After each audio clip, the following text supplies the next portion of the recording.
For part 2 of the question and answer session, we're just gonna jump right in without the need for any introduction. So, next question from the motherfucker that pressed every button on top of his keyboard.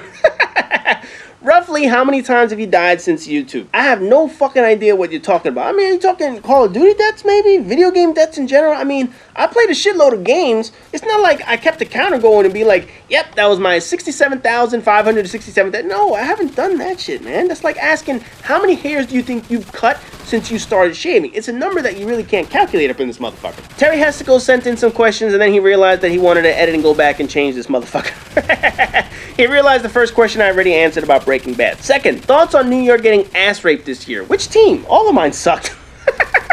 I mean, seriously, the Mets suck, the Rangers suck, the Knicks are fucking garbage, and the Giants look like shit all year long. You know, I would assume you mean the Giants since they were just eliminated from the playoffs already, but the fact is, the Giants have run into the problem that almost every single team runs into.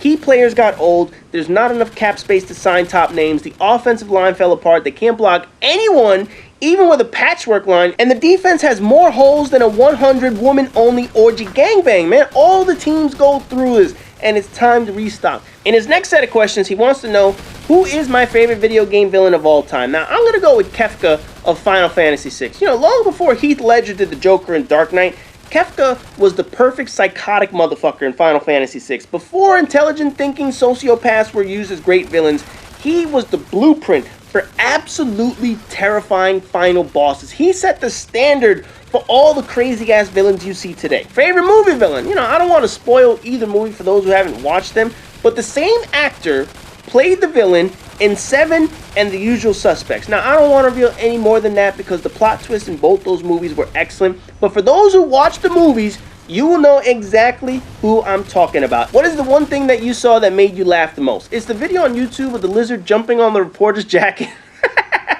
Oh man, you guys have to YouTube that clip. You'll be in tears when you see that motherfucker's reaction. That had to make me laugh the most I've ever laughed in my entire life. Next up, the guy with no gamer tag. So if you have no gamer tag, how do you play online?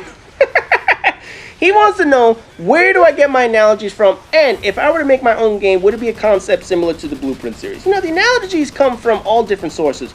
Some were actually references or jokes in movies, or a good portion of them are actually analogies from my own imagination, such as the Mel Gibson one he mentions. You know, part of the appeal is picking someone that people will know or can relate to, and then add something visually funny. So for example, Mel Gibson is known to have problems. For every Mel Gibson analogy, I can throw in a celebrity who has just as many problems, like Lindsay Lohan. Or if I need an analogy for something that is annoying, I could go with Justin Bieber or Kanye West. You know, some could be just random items. So, like, let's just say I'm having a good game in Call of Duty. I could be kicking more ass than a jockey in a donkey race. The analogies are endless when you picture something funny that equates to the comments you're saying. As for making a game, the Blueprint series was merely for a Call of Duty game, but that's not what I would want to create if I were to create a game. It would have to be something completely different to avoid feeling like a Call of Duty game. Matter of fact, for years, since I started playing on the original PlayStation, I always had a great idea for a Final Fantasy game. The idea for the storyline was far too large in scope to achieve with the technology we had back then. But my brilliant idea would work in today's technology. You know, a good portion of the game would actually resemble parts of what Destiny created, Mass Effect created, but it would still keep true to the Final Fantasy formula. And no, I'm not going to reveal any of my ideas for someone to steal and make money off of that motherfucker. Noob Got Game wants to know, what is my favorite childhood game? Since I classify everything before PlayStation 1 as my childhood, I would say Tecmo Super Bowl. All the countless hours I spent running Bo Jackson across the fields and Unstoppable Monster. I could play that shit for hours and not even know a whole fucking day passed by. Number 2, what do I think of the Elder Scrolls? The only one that I played was Oblivion. I played the PlayStation 3 version at a friend's house, and I thought that shit was glitchy in the motherfucker, man. So of course, that game went on to win all these shitloads of awards, Game of the Year, and all that other bullshit. But the fucking issues that game had, man, that shit pissed me off. You know, and then I come to find out all these years later that Bethesda didn't even program that motherfucker. They just passed the buck to another company to port that piece of shit, man. So in any event, I don't really think very highly of the Elder Scrolls. I know people love that fucking game, but the versions that I played on PlayStation 3 and the crap that fucking Bethesda gives us, fuck that shit, man. I can't be bothered with that bullshit. Number 3, no, I never got into PC games. And number 4, I assume it's either some kind of question, but it's certainly not phrased like one. Would I play an epic graphic and gameplay game with no storyline, or a storyline game with crappy graphics and glitchy gameplay? Well, the key right there that you added in was the glitchy gameplay. See, I can deal with graphically inferior games if it has a compelling story, but if the game is buggy to the shit that the point doesn't work and it annoys me, then I won't play it. Now, if you were to remove the glitchy gameplay and replace that with average gameplay, I would probably choose that over a game with graphics and no storyline. You know, Killzone 3 comes to mind in that fucking category. You know, but if something's glitchy to the point of being unplayable, then I just won't bother with it. Tanvis wants to know, do I remember how to say his name without a pronunciation guide? Of course not! Do you really think I remember the little details of every single person? You know, that's like someone telling me 6 months ago that their cat Fluffy died. And then they ask, hey, do you remember when my cat Fluffy died? I'd be like, nope, I didn't even know you had a cat, motherfucker. But for his normal questions, he wants to know what time period would I travel to if time travel existed. You know, it depends. Am I able to return back, or am I stuck in that time period forever? You know, if I'm stuck there forever, that changes everything, because I would want a time period that I can tolerate. And for me, that would be the mid to late 90s, right before 2000, right before the whole dot-com bubble burst and the economy went into the shit. You know, movies were still original, music was actually made by people that can sing, money was free-flowing like a bottle of Dom P in a Dr. Dre video, Lady Gaga didn't even exist yet, the US was caught up on fucking wars across the world and stopped all that bullshit, all the Victoria's Secret models were still young and they didn't have kids yet, so I still had a chance to get laid by them. That was a great fucking time period. But if this was a return trip deal, you know, where I could come back to normal time, I would want to time travel back to the time when the stock market first opened. I'd put in an investment on GE and General Electric and return to the future and profit off that motherfucker like a millionaire. You know, sort of like Biff did in Back to the Future. I know I'm totally cheating in this motherfucker. Since most people would consider this cheating, I guess the time frame I would choose would be the days of the Renaissance to see how all those artists and sculptors and painters and shit were able to create their masterpieces. Next, if I could make a career out of being a musical artist, would I do it? I assume that would mean I would have some form of musical talent, of which I have none right now. Sure, if I was given the talent to sing and write my own shit, absolutely, why not share that gift? As for a duet, I would have to do it with someone who can actually sing and complements other people's talents. For that, I would choose Alicia Keys, one of the few talents who can actually write, sing, without auto-tune, mind you, and she plays an instrument. Very few artists are able to do that in today's day, so she would be the very top of my list. Oscar Reyes wants to know, what sports games am I looking forward to on PlayStation 4? I would say the one game that I'm looking forward to for sports is MLB The Show. Star Black Dragon wants to know if we can be friends. I mean, what do you mean, like call me and message me to hang out and trade Pokemons and all that shit? I mean, do you just randomly ask people over the internet to be friends? I mean, what the fuck? Because this is like, you know, totally not a creepy question at all, man. Question number 2, did you get Injustice and what did you think of it? No, I didn't get it, and no, it doesn't interest me. Mr. Barkless has 3 Final Fantasy questions. What is your view on the decline of the series? Actually, I answered this in a prior video, and the quick answer to that is they haven't been able to adapt to the changing market where American RPGs like Mass Effect and the Elder Scrolls have streamlined storylines and battle sequences. Do you think Lightning Returns will do the trilogy justice? Hell fucking no. You know, honestly, Final Fantasy 13 did not need a sequel, let alone 2 sequels. You know, obviously Square Enix knows they fucked that game up. They made it completely linear, they made the storyline beyond fucking far-fetched, to the point that it doesn't even sound like a plausible game. And because of their fuck-ups, they wanted a do-over. And in that do-over, they completely changed the narrative of the story. And now they obviously want to wrap up this bullshit with this storyline Lightning Returns, but I will tell you this, no matter how they attempt to do it, this storyline is fucked. To go from a game set between 2 planets to fucking time travel is like Call of Duty going from Russians attacking us to sea monsters like Godzilla popping out of the floor and destroying Japan, and now we have to save it. There is no correlation, there is no connection that makes any sense in the first 2 games, and somehow they just expect players to go along with this broken ass plot heading into the next sequel. Put it this way, bad games do not need sequels to make up for how bad they really are. Finally, do you think Final Fantasy 13 will be the turnaround for the franchise? Nope, not even close. I think it's going to fall into 2 categories. It's going to be mediocre or a miserable bomb. You know, it's been in development for over 7 years already now. You know, and it's probably going to be in development for 8 or 9 years before we finally see it. So I can only imagine the number of concept changes it's gone through over the years. I have a feeling that all the improvements the game makes will be lost in a convoluted plot once again, just like Final Fantasy 13. Shadow5784 wants to know if I have ever been out and someone noticed me as JLoco11, and do I plan on doing a Google Plus rant? Now, a few people actually asked about the what happens if somebody recognizes you and all this other bullshit, so I'll answer this one now. Since I have never shown my face, the beauty is I am unrecognizable. Nobody is going to recognize my voice or laugh in public, so thankfully, I have never been approached. As for the Google rant, I actually had one a few weeks ago. It was all ready to go, and then as soon as I was about to post it, I realized a bunch of the information in the video I had was incorrect. So I had to pull that shit back because the last thing I want to do is put out a video with incorrect information. Spider Venom asks, if I could create my own video game, what kind would it be? I mentioned this earlier question, but it'd be a storyline for Final Fantasy so they could get their shit right. Who is your favorite superhero? You know, I really don't have one. There's no character that I put above all others, or I have to say, I have to see this movie, or I have to buy this game, but I really don't have a favorite that I say, like, this is my absolute favorite superhero. And the final question seems to ask, how long do I think Call of Duty will last? And this was also a popular question asked. Honestly, I expect with the new consoles out now, the sales are going to start seeing small drops from the peak of Black Ops 2. At some point, people will stop buying annually like I did. At some point, people will stop buying altogether, but their sales are always going to be high. It's always going to be the best selling of the game each year. I just don't think that they're actually going to meet Black Ops 2 level sales anytime soon. XX Awesome 22 XXXX and all that other good shit asks, how am I doing these days? I'm doing fine. Thanks for checking up on me, doctor. Agent Tux asks, if I were gay, who would I be gay with? I have no fucking idea. You know, it's not like you pick and choose who you fall in love with, gay or straight. You know, regardless of sexual orientation, you would end up with someone you want to be with. It's not like I have a type of guy. You know, it's like picking a favorite wine and you're not even a wine drinker, or picking your favorite car and you don't even fucking drive. If you don't know enough to actually make a choice, you can't really make a choice. Do you have any superstitions? You know, back when I used to play sports as a kid, everyone had some form of superstition, and that was just part of the game. You know, everyday life, no, I don't really have any superstitions, but when I played sports, I had plenty of them. In baseball, on the days I pitched, I always had to retie my cleats as tight as hell right before the first pitch, just after warm-ups and shit like that.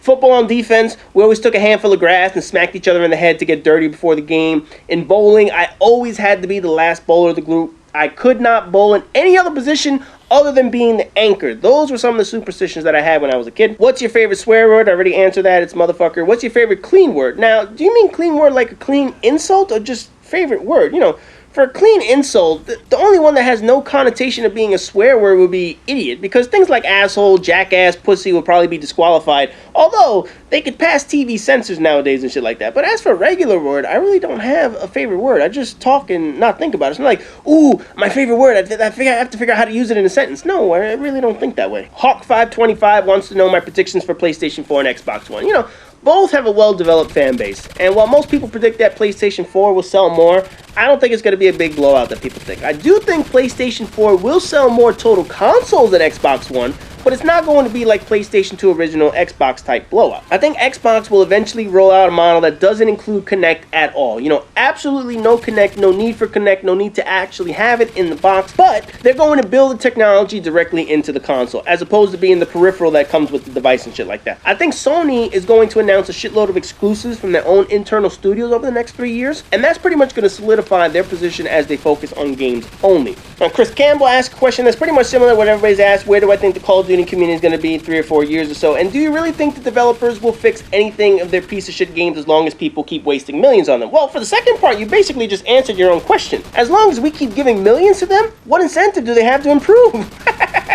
I mean, I said that in a rant video a while ago. As long as we keep paying them, they're not going to improve anything. As for the community, I think what's going to end up happening is what we're seeing now. We're going to be seeing lower and lower sales and less playtime. Jonathan King wants to know something that everyone's asked plenty of times. If you were to hit 1 million subscribers, would you do a face reveal? No, absolutely not. Doesn't matter what number I hit. I will never, ever, ever do a face reveal. But the second question, what are your thoughts on the perk system on Ghost? Believe it or not, I actually like this perk system. I think that this is an improvement over everything we've ever seen in a Call of Duty game. Now, if you guys remember back to the Blueprint series, one of the things that I said that I would do was I would eliminate the tier system. No more of this perk 1, perk 2, perk 3 crap, you know, where let's just say you have Scavenger, Sleight of Hand, Dead Silence all in the same category, and you have to choose one of them, or you have to choose those fucking wild cards, whatever Black Ops 2 had.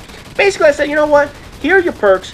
Take whatever the fuck you want. Just make the perks balance. And I think Ghost went out and they figured out a way of doing that. And I actually like the fact that they did this. I like the fact that I can put any kind of class system I want together. I can have 5 perks, I can have 2 perks, I can have 9 perks, whatever the fuck I want. I can put on my class to build my soldier the way I want. Next up, and this is the motherfucker you guys can thank for asking only 4 fucking questions, Athena Cena. He's the one that asked like 35 goddamn questions in one post. So, he got down to 4 questions this fucking time. Has anyone ever told you you sound like Chris Rock, and what do you think about him? I've been told I've been sounding like so many different people. Chris Rock is obviously one of them. And yes, I've watched Chris Rock specials. Chris Rock is actually pretty funny. He's a good comedian. Number 2, remember when you were arguing with randoms and they seemed to leave? Why the fuck aren't you arguing with anyone right now? That shit was funny as fuck. And you guys are going to see this in the final question video. But the fact is, I don't pick arguments. And we're going to get into that in the final question that I ask in the final video. But the fact is, I only argue with people who come to start shit on my channel. I don't actually look for arguments. I don't need to argue with people. But when people do come to my channel and decide to be assholes, I do argue with them. And chances are, you could probably see in the past couple videos, there have been some assholes in my videos. So you guys can go back if you want. You can go see some of those arguments, motherfucker. Number 3, do you believe in aliens? Do I believe in green men in spaceships coming down and giving us anal probes? No, I believe that's just all fucking fiction in people's imagination. But do I believe there are other life forms out there in the world? Chances are there will be. It might not be little green aliens, but I wouldn't be surprised if we find bacteria and living organisms and microorganisms that live out in space or that live on other planets and moons and shit like that are actually available for life forms. So I would not be surprised if we're not alone in this universe. If you encounter a blind person and ask them what they see, do they see darkness or nothing at all? Well, you can actually ask somebody who had vision and lost their vision and ask them what they see, and chances are they're going to tell you that they do see darkness, that they see pretty much, if you were to close your eyes, that's probably what they see. And the easiest way to ask that is to ask someone who has, unfortunately, lost their vision in life. What does it look like now that you lost your vision? And chances are they're going to tell you that it does look like darkness. Mr. Final Prestige asks, if you had the chance to prove one life mystery, what would it be? Some examples he gives are the creation of the universe, building of the pyramids, existence of aliens, and all that other bullshit. Now, I'm going to go with something extremely controversial that'll probably cause rioting and wars and violence. Does God actually exist? And I'm sure people here are going to argue this one way or the other. I personally have my views on religion, but I will say this. If this mystery is proven, and the answer is that God doesn't exist, there will be mass riots around the world without question. Everything from churches to the Vatican to Mecca to synagogues will see rioting and violence if the mystery proves that there was never a God after all. If the mystery proves that there is a God, chances are there will be less violence, as atheists will probably just question why that motherfucker has been in hiding so long. You know, the religious fanatics would feel vindicated, and chances are churches would be packed every week if the mystery proves true. Personally, I don't believe he exists, and it's not for the lack of trying either. You know, I was raised to be Roman Catholic. I was forced to go to Sunday school and church and do all those sacraments and all that other crap. The problem is, I'm a skeptical person by nature. I don't trust anything until it can be proven. Bigfoot exists? Prove it. Loch Ness Monster exists? Prove it. I want proof before I believe something to be true. I need to see evidence to confirm theories, and with God, there's no evidence to prove it one way or the other. There is no way to prove whether he does exist or whether he doesn't exist. You know, as a kid, I was told Santa Claus was real. I was told the Easter Bunny, Tooth Fairies, the Boogeyman, they were all real. But then I was told that an invisible man created everything. Now wait a minute, man. A fat man in a red suit isn't real. A gigantic bunny who gives me jelly beans isn't real, but I'm supposed to believe that the invisible man is watching over me? So naturally, I was skeptical as a child. I never once believed that God was actually real because I was never offered any proof, especially after finding out the boogeyman wasn't real. My mom did that shit just to scare the shit out of me, man. Now, I'm being told I have to be good because God is watching me. Bullshit. There's no fucking boogeyman in my closet that'll pop out, motherfucker. So why do I have to be good because some invisible man is watching over me, gonna hit me with a bolt of lightning? Get the fuck out of here with that shit, man. That, to me, that was just another fucking lie I was being told as a kid to behave. So fuck it. I ain't believing that shit until someone shows me some fucking proof. That was my logic as a child. But as I got older and understood more, that logic has remained in place, where now I understand more about biblical times and ancient times, but I still want proof. I know people want to say, can you see love? No, but you know it exists. Well, yes, science shows that your brain reacts to different stimuli, including compassion, considered love. Can you see the wind? No, but you know it exists. Well, yes, because there are measurements of wind, pressure, and we can see tornadoes pop up, certainly. That shows that wind can be seen. There's never been a true proof of God. Never. And don't give me this whole shit about the Bible and whatnot, because we can sit here and argue about that book day in and day out, and I will prove everything in there wrong. So I personally do not believe something until someone shows me proof otherwise. If faith or science can prove it, so be it. But until that day happens, I don't believe in something that doesn't have a shred of proof it exists. Same with the Loch Ness Monster, same with little green men in spacesuits and flying saucers giving people anal probes and shit like that. Has nothing to do with religion or faith. It has to do with verifiable evidence as proof. That's what I need for something to be proven true. I can't just go by the word of somebody because they say, yes, I believe in it. I don't give a fuck what you believe. If you can prove it to me, I will agree with you. If you can't prove it to me, shut the fuck up. It doesn't exist. So that does it for this session. The next session on Thursday will answer all the questions that came from Prestige Gamers. So as always, rate, comment, subscribe, and all that good shit. And I'll see you guys in the next video on Thursday.